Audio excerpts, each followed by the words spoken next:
This is Piers Morgan Live.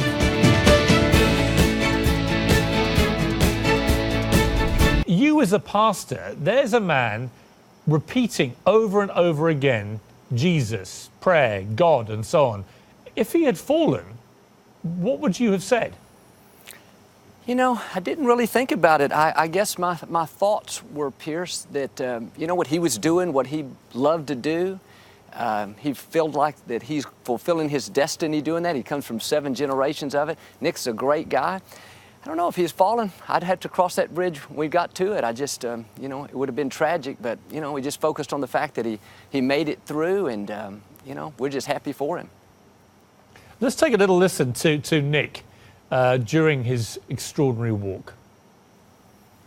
Lord, help this cable to calm down. Command it in your name, Jesus, with the authority of God. Praise you. Praise you, Jesus.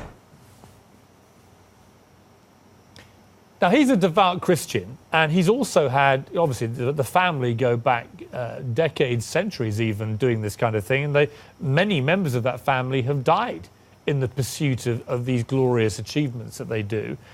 When you were saying the prayer with Nick and his family before the walk, how did you pitch it? What did you say to him? Well, Piers, I prayed that God would give him strength and skill, and that the gifts God had given him would come out to the full, that he would have focus and not be distracted, just that he would be at the best, that he would be at the top of his game. And we prayed that the winds wouldn't be too strong. So it's really just a prayer of peace.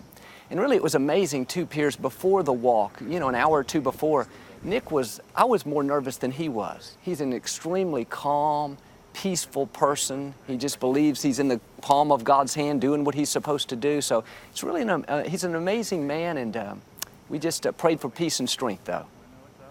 Yeah, he's a remarkable guy. I mean, he was so calm afterwards.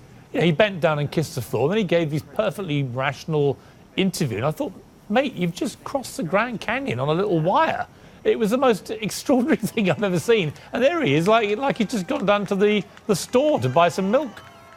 I know, he just amazed me as well. I was back there in the trailer with him, and I was more nervous than he was. But, you know, I think there's some important lessons. He talked about, he said, Joel, I don't let thoughts of fear enter into my mind. You start thinking thoughts of fear and anxiety and falling, and what about this? He said, that's when it's going to cause you to fall. He said, so I programmed that out, and, you know, like you said at the first, you know, if we were walking across that wire, we'd be praying as well. So, you know, I think another important thing his dad said, he said, Nick is not foolish. He's been doing this since he's 2 years old.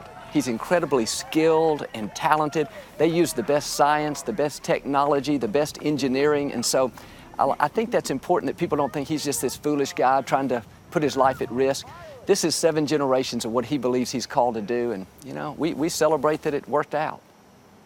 I mean, in terms of an advertisement for the power of prayer and Christianity in America, pretty awesome, isn't it?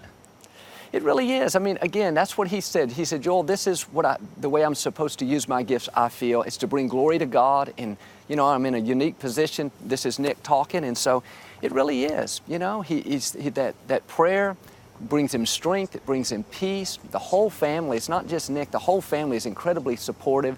They're fine people, and just, you know, again, I celebrate what they're doing.